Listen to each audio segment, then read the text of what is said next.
Good morning. Let's see, we are in Grand South for our 9:30 talk this morning with Ofer Maor. Thank you again for making it to day 2 of AppSecUSA. I'm Rinaldi Rampin, one of the organizers. Again, wanted to thank everyone for coming and our speakers. And this morning, we're going to start with putting the I in the code review by Ofer Maor. Thank you. So I'll say it one last time. If you sit at the back, I strongly suggest you come forward. The examples are not looking very big on the screen. And from here, it's your problem. Okay, so today we're going to talk about making code review interactive. And I'll get there in a second. My name is Ofer Maor. If you've never seen me or heard of me, I work at Synopsys today. So we'll start our talk with a little bit of introductions, and then we'll talk a little bit about the challenge. Why do we want to do code review interactive? How is it different than a normal code review? And why code review is so hard? And then I'll start by explaining you a little bit the technique of how to do interactive code review, and we'll go to a demo, and the demo will show you how to do that on a piece of fairly simple code, but you can take the technique from there. And then I'll follow about how you can actually use this technique even when you don't have the code, just based on bytecode. And we'll do a demo of that. We'll summarize and be good for questions and answers. If something's not clear during the presentation or demo, feel free to raise your hand. I don't want to run through things quickly. So a little bit about myself. I've been doing security for over 20 years now, which is a long time, most of them in the application security space. I've been with OWASP since its foundation. I was a chapter leader of OWASP Israel, still part of the board. If you haven't seen my t-shirt, the OWASP Israel shirt. OWASP Israel is one of the largest chapters in OWASP. We had over 700 people in our last conference in Israel, which is almost as big as this one. Israel generally is very big on AppSec. I'm also, I had a company called Seeker, which started IAST. If you've never heard about IAST, a good, interesting read. And actually, the technique I'll show you today is in many ways manual IAST. I've been a pen tester for many, many years. The last few years, I don't do that much hands-on stuff, unfortunately. That's life. And I'm also a photographer, and I never get to speak on photography. Apparently, I'm better at AppSec, but so I always take a photo. This is from my last trip to Africa in August. They have a great Milky Way in the Southern Hemisphere. So, a few words about Synopsys. If you've never heard about us, it's because Synopsys started its way in a different area of software for chip design. But we've acquired a bunch of companies in the space of software security, Coverity, which is static analysis, Seeker, my company, and a bunch of other companies. And essentially, we're building a platform for helping developers create secure code. It's not a product pitch, so if you're interested in hearing more about us, our booth is right outside this lecture hall. Come visit later. Okay, let's start. So, what's wrong with code review? How many people here do code reviews? Wow, that's cool. Oh, you don't do code reviews? Come on, I know you. So code reviews are, yeah. How would you define a code review? Is that manual or is it like use your eye into the tool? Manual. When I talk about code review, I talk about manual. Otherwise, it's static code analysis. So code review is hard, right? And if you've all done code review, you know it's hard. It's very simple to review a small piece of code and seeing what it does.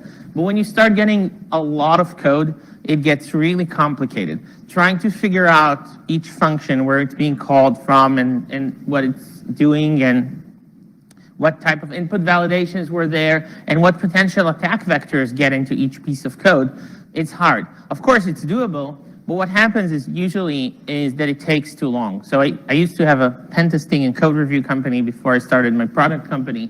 And the thing is, you look at this size of code and you say, well, I need 30 days to really review that properly.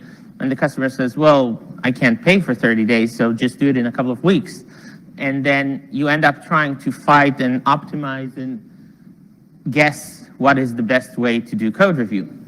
And there's so many frameworks, so many third-party components. The customer could tell you, it's a small piece of code, but then you discover they have 300 open source components in there, and you don't know what they do and how they behave, and you have to review them as well or hope they're good. And so it becomes very, very complex. And of course, we have today static analysis tools that help us do that, but still, some customers want to see code review a lot of times because you can really look at things that static analysis can't, more logical flaws, more complex things. And so we essentially want to make code review more efficient, right? We want to bring the customer better value for money. We want to make sure that when we finish reviewing the code, we are actually focusing on the most important thing, on the real dangerous attack vectors, on the relevant pieces of code. There's a lot of code in every application which has almost zero thread in it because it doesn't take any user input in, and even if it's badly written, it's probably not going to have any security implication. So we want to see which code can take in tainted input, which code is reached when we go from a user input. What happens? Which queries are made? Where are the things? And that also works when we're using all kinds of frameworks that we don't always see where things go to eventually, right? Maybe I'm not using ODBC. Maybe I'm using some framework for managing database query. And so we came up with this technique. In a lot of ways, again, it's like manual IAST interactive application security testing, but I find that it's a really useful way, given that you can get access to the environment, and I'll explain that in a minute, to make a code review much more efficient. So at its core, this technique says, I'm going to combine looking at code while looking at the live application, so running and testing the application with a debugger.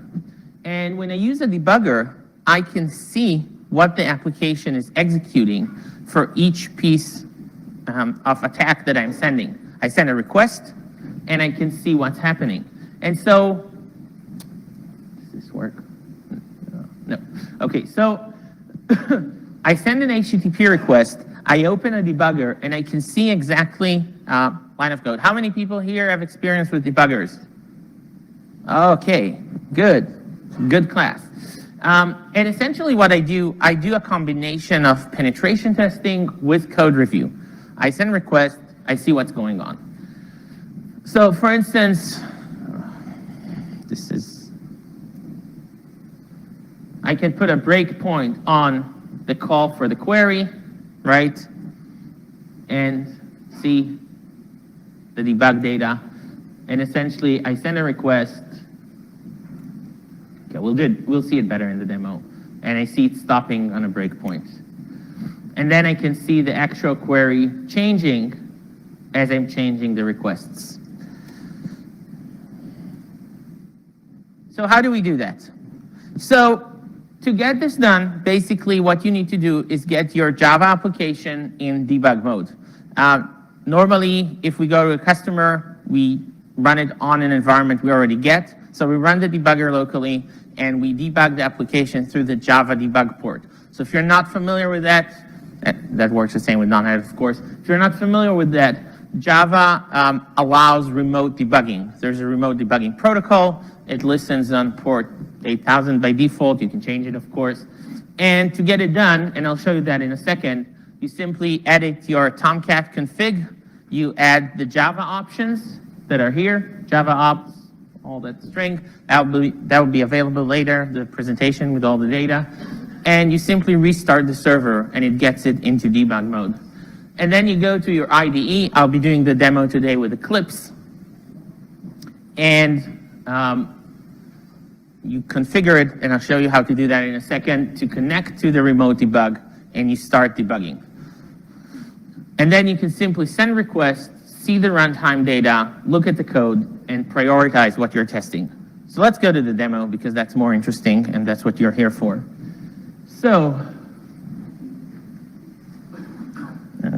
wait, I have to quit the PowerPoint because it decided to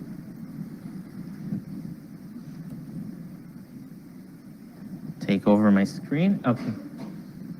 So this is my VM. This is OWASP. If you've never heard of OWASP, it's a benchmark framework for dynamic application security testing. It's just really nice, simple code, so I use it for the demo. It's part of the OWASP VM that you can see here running. And essentially what I'm going to do is I'm going to edit the Tomcat file. And you can see this is the Tomcat execution file. And I already added the Java options here, but you can see here it is, Java options, existing Java options, plus we're adding the Java debug wire protocol. This is the port it's listening on. If you want to change it, feel free. We save and quit, and then we restart the Tomcat.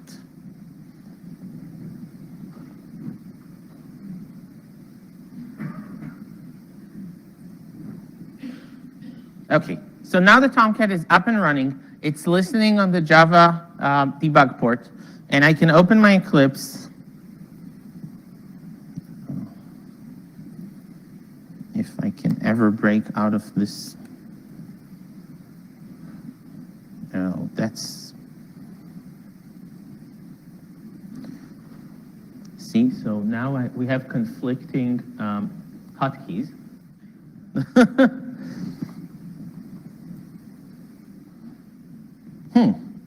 Any idea what I'm doing now? Because the Control-Alt that takes me out of the VM was captured by, oh wait, what if I do?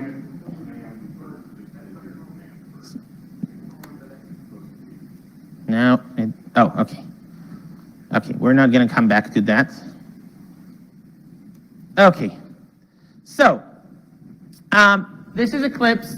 I have a Java project here with OWASP, right? And so to get the debugging going, I need to configure, I need to configure the debugger, and essentially I created here a debug profile, which says go to this machine, that's the IP of my VM, and port 8000. And that's it. And then I click the debug, right? I connect to this. Oh, it's already connected. And you can see here that it's running, right? So let me open the OWASP if you've never seen that. At the moment, I have no breakpoints, right? So if I go here now, let's start with SQL injection. Okay, login failed. This is running, nothing happened. We haven't seen anything because we haven't placed a breakpoint yet. But now let's say I want to review the code here. So I have the code here, right? This is the code that runs the case I'm doing. You can see that it gets the username and password, creates a query, right? Creates this dynamic query and calls it. So let's put a breakpoint in the beginning here. Okay, let's put a breakpoint here. Oh, sorry. Here, where it first gets the first parameter from the username. Okay, I put a breakpoint. I'm going here, and I'm refreshing. And you see this is now waiting. And now I'm here. And what I see is that the code reached this point. And now, you know, just like with any debugger, I can start going through this and seeing what happens. And it creates a connection and writes stuff. And now it's starting to build the SQL string, right?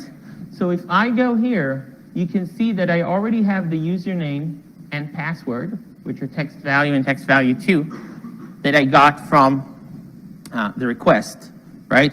And as I'll step through the process where it creates the string, I see that the string was created, right? And I see exactly how it was created. So and again, this is very simple code, of course, so you would have guessed how it's creating it as it is. But even if it was complex, if there was input validation, anything in here, you would actually be able to see how exactly the string is created, what string is generated, what string is being sent to the database.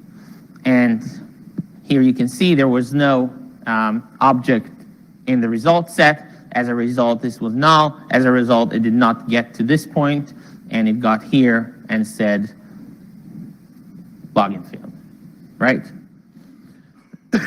So I'll do one more simple example, just for those that want to see. Oh, wait, before that. So now let's say I want to attack this, right? So let me open my burp, turn on intercept. I review that. Okay. And now I'm going to change text value to x or 1 equals 1, right? So that should get me logged in. Forward. And again, we go through that. You see the yellow ones are things that are different. Doesn't matter that much right now. We go through the same process. We can see now that the password successfully got that. There was no input validation in front of that, so you can feel very comfortable that your analysis of how the code is running is correct. Again, create the query, and we can see that the query now holds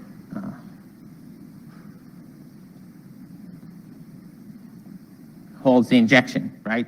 And so now as it will run, when we get here, we expect the if to work correctly, and indeed it does, and we can see that the login was successful, and we're dead.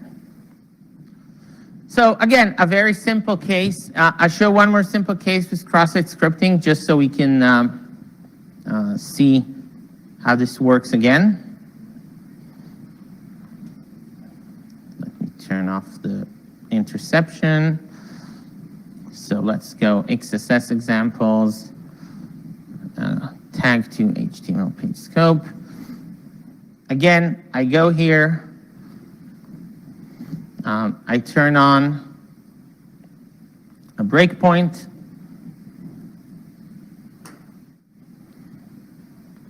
I access the code, and I can see again how the text is working, how the code is working. Very simple. Again, this is a very simple case of cross-site scripting. But in a second, the next demo I'll show you is going to show you code that's a little bit more complicated. Play, and we see that in. Again, if I put a script alert, it would do something else. But let's look at code that's a little bit trickier.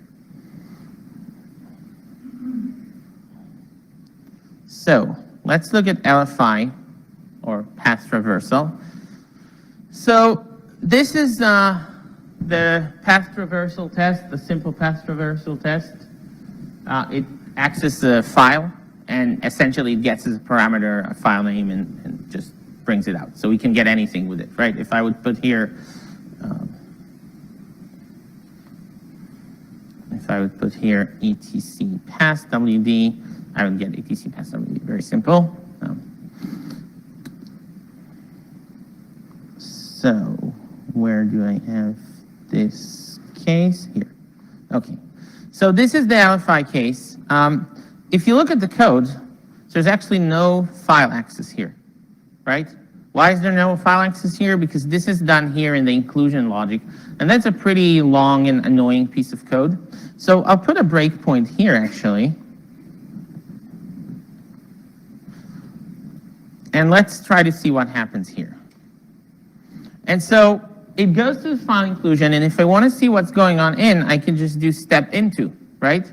And step into will go into the file. It's going first through a class. Okay, and now we're getting to the file.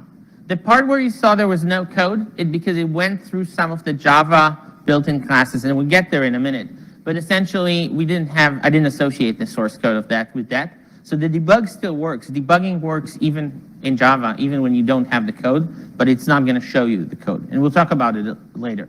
But now I'm inside the input validator for this. And essentially, I can go, and I'm not going to go with you through all the code, but there's a lot of code here, actually, that looks at the file name and the prefixes and does all sorts of input validations. And obviously, for each of the cases, there's a variation on this, so the code behaves differently.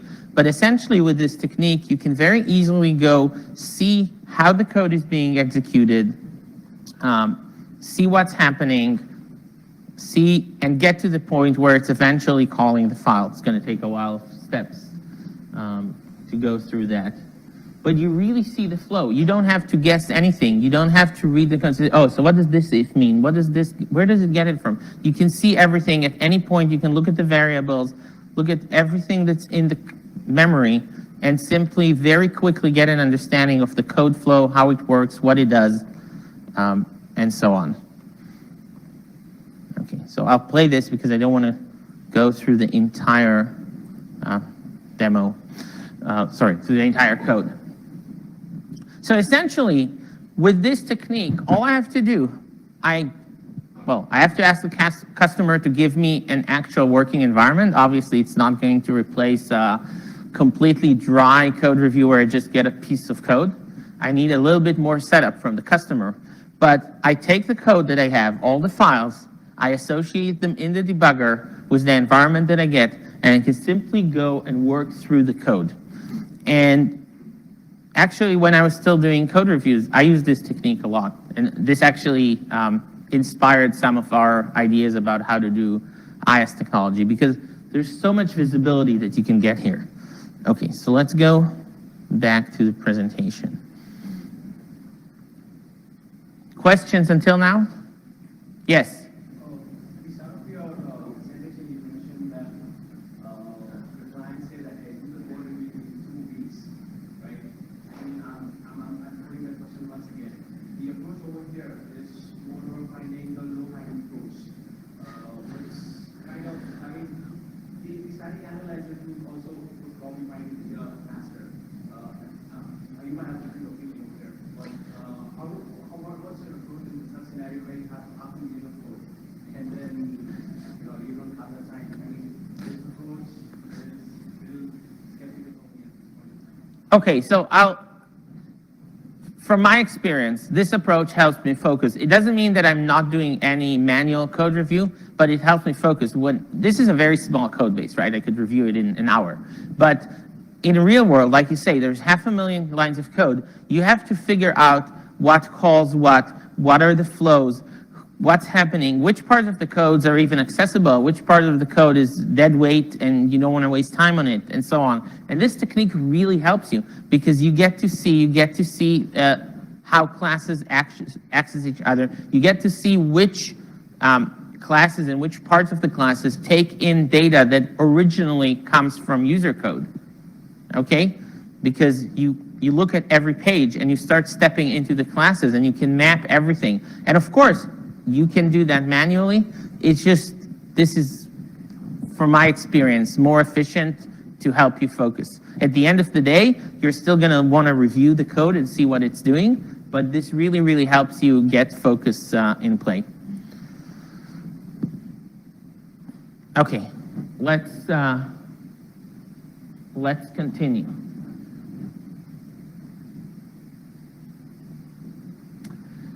So, this is a great technique for code review, again, in my experience.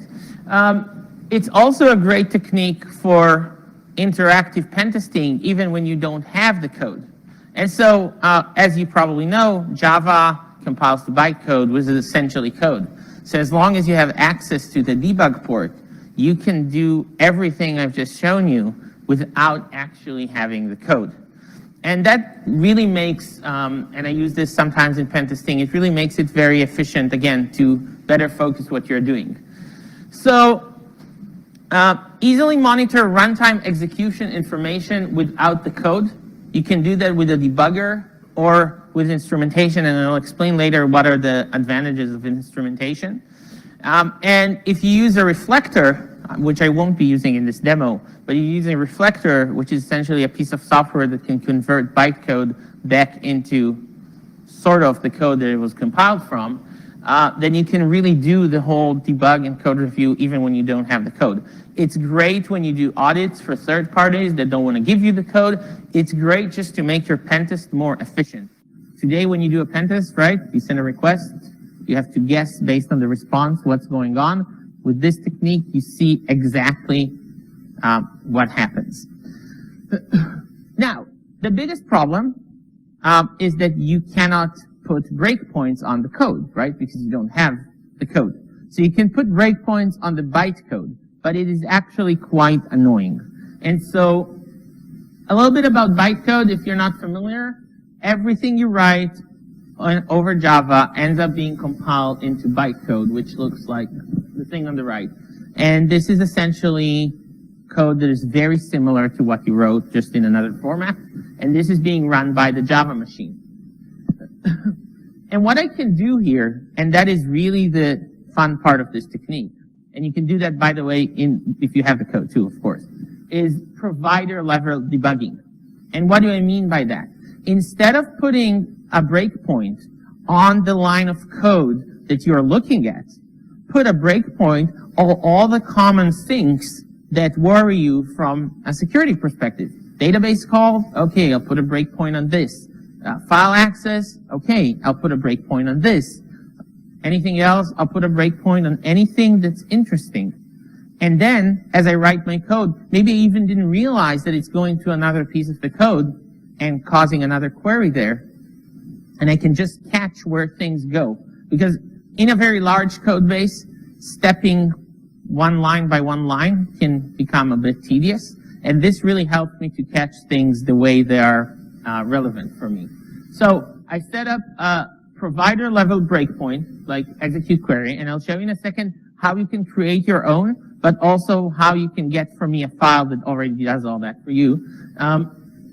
And whenever there's a call to the execute query, I can intercept that, see what it's doing, and going there. Now, this technique can also be done with instrumentation. How many people here have heard about instrumentation? Not so much. So a quick word about instrumentation, also known as profiling, not the racial one. Instrumentation is a way to insert code into code in memory on the fly. It was originally built for doing performance analysis and other things around bytecode, works with Java, works with .NET CLR. And essentially, if you look at the right, that the bytecode translates into something like that. And then with instrumentation, I can essentially inject code before or after each line of code. There are tools for doing that. They're called profilers. They're open source profilers. I don't go into this because it's a little more complicated to create, requires a little bit more time. The main advantage of instrumentation over a debugger is that instrumentation doesn't stop the process, right? With the debugger, you see, every time I send something, the process stops. I have to look at the debugger and say next, or, step into, play, whatever. And if you have a really large application that takes an input and creates 2,000 queries out of that, and I've seen those things, then it becomes a little difficult to manage with the debugger. If you use instrumentation, you just click and it will dump a log of all the queries or whatever instrumentation calls you put at the provider level, and it will show you everything you can search, and it's just quicker. For this demo, we're just using the debugger version, but again, feel free to look up a little bit how to use a profiler. It's not very complicated. And you can create your own profiler profile that looks at the debugger at the provider level to test. So, as I said, debugger is simple to use. It's great at identifying entry points. If you have the code, you can put breakpoints on all the entry points, on all the request parameters, but might be limited with heavy traffic applications. Profiler, a bit more complex. It's a little harder to fine-tune to get only the data you want. But once you set it up correctly, you can chunk through a lot of code with that. So how do we create provider-level breakpoints? So there are two ways to do that. Essentially, we need to get to a point where we see the provider being called. and we create a breakpoint. I'll show you now how to do that. So you can create that in your own IDE, in your own environment with your own providers. My demo is just on MySQL. If you have Oracle, it will be a different provider. So I'll show you how to do that, and you can just put breakpoints in the code. But if you don't want to deal with that, and for now, if you're working on MySQL and you want a ready-made project, then we have a project that you can import into Eclipse that already has breakpoints for queries, printouts, file access, and so on. And then you just import it and you're done. But let's start by showing you how to create them.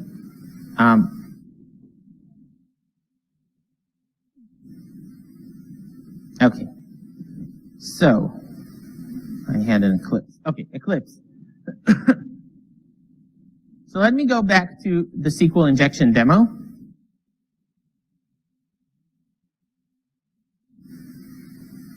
Firefox.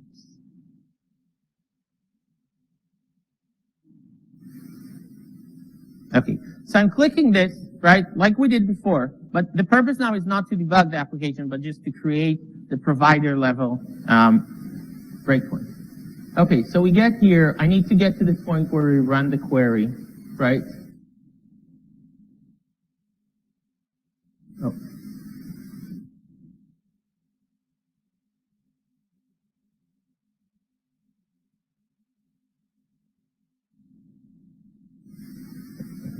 Again.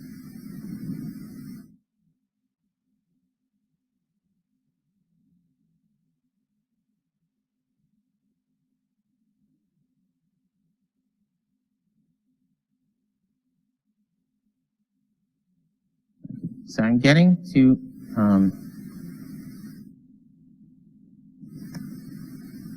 I'm missing a window.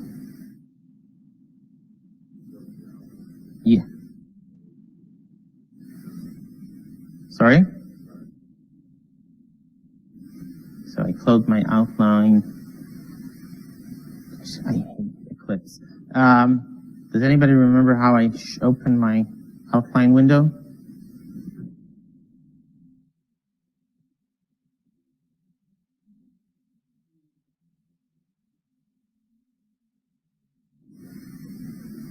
Let's get back to the relevant line of code first. No, I want to see the outline so I can, it's not a variable, it's window, oh. Ah, yeah, okay, here it is. So,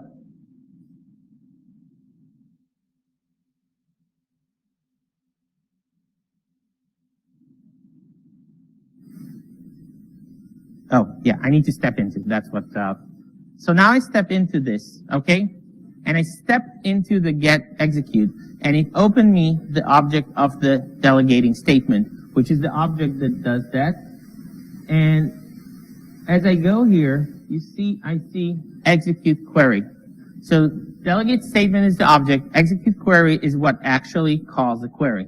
And what I do is I toggle method breakpoint, right? I go here, I can do this on additional, on execute it as well, because sometimes people use it with execute query and sometimes with execute. Where is that? Here. Okay.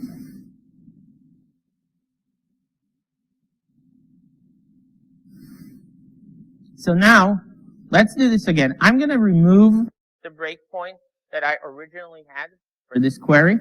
Okay, I no longer use the breakpoint that is on my source code. I only have now the breakpoints that are on this. Now, I'm refreshing this, and what you can see is that I stopped in delegating statement execute query, right? So I don't know which part of the code it was, but it stopped wherever it gets a query. And I can look here, and I can see that this gets data that comes from the user, right? Because I sent this request. And then I can go and I can start climbing up the stack, and obviously it immediately shows me the next thing on the stack is the code. So if you have large code bases, you can really use that to find potential sinks and go through that, even if you have the source. But I also want to show you what to do when you don't have the source at all, right? So if you don't have the source at all, you need to import a set of breakpoints you already created. So let me quit my Eclipse.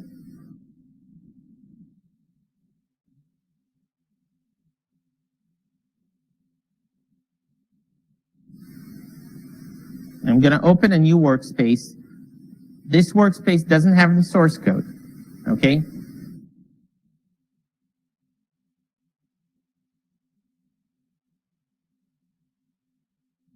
Okay, so it doesn't have the source code, and I still connected here. You can see I have a bunch of stuff here. Let me open again the queries, all the database connection. And if you look at my Java project, it's an empty Java project. I don't have any source code. It's just for the debug providers.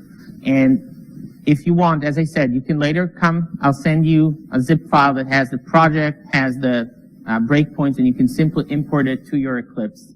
And I can now go and start debugging. And everything I do stops at the execute query. And you can see that as I go up the stack, it tells me this comes from this JSP line 41, but you don't have the code for it. And it's fine. If you want, you can add the code. If you also want, you can install a reflector that will pull that binary and show you a pseudocode of what was done. And with this way, you can go and debug everything.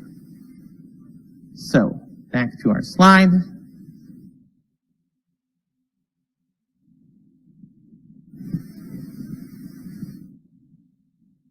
So, strengths and weaknesses. When is this good? When is this bad? I think my experience and a lot of projects we've done, this makes a pen test or a code review or some combination or whatever gray box, white box test you want to do more efficient. It helps you find the code. It helps you see what you do. It helps you focus on the input vectors, on the inputs that go to sinks. And it's pretty simple to use. I mean, if you've never worked with a debugger, it might take you a bit to get used to it, but it's really simple to use. So what are the weaknesses? It requires a running application. So if a customer just wants to dump a zip file on you with code, you're probably not going to be able to build the application yourself and run it in 99% of the cases. So you need help from the customer to get you an environment, and you need to be able to access that runtime environment, right? You need to configure the Tomcat, restart. So it's really just for test environment. Another problem which I didn't write here is that a lot of times customers will get confused and they'll send you a wrong version of the code compared to the environment that you get. So it really requires a little bit of cooperation from R&D, which I know is not something we always get when we do projects. But there's a part of customer education here as well. You should explain your customer that this gives him more value for money when he hires you. Sometimes it will help and they will cooperate. And so it's a little harder to do than just a pen test or just a code review, but the results are much better in our experience. Questions? Is there somebody with the mic? You'll be the room volunteer? Oh. Yeah.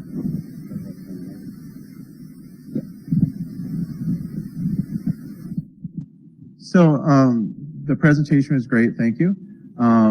Going through a standard engagement that you would have with a customer, with a client, or in-house, when would you pull this out of your toolbox to really make it the most effective of using these techniques, and also the most effective use of time?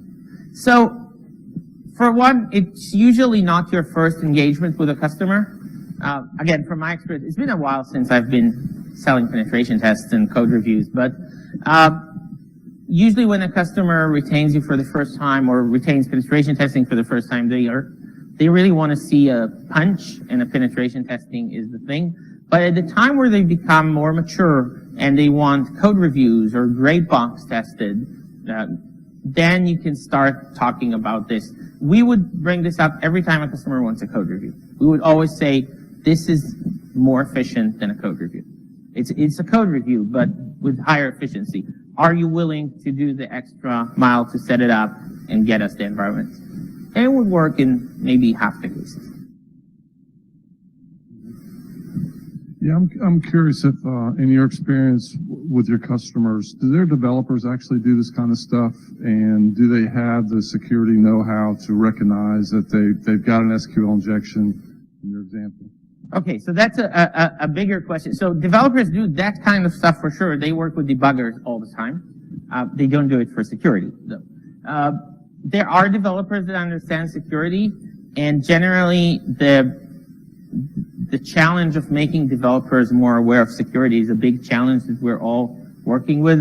The term shift left is the term I heard a lot in the last couple of days in this conference.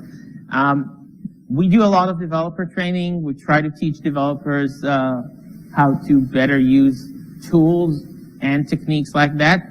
It's a challenge, and some organizations are more mature, some are less.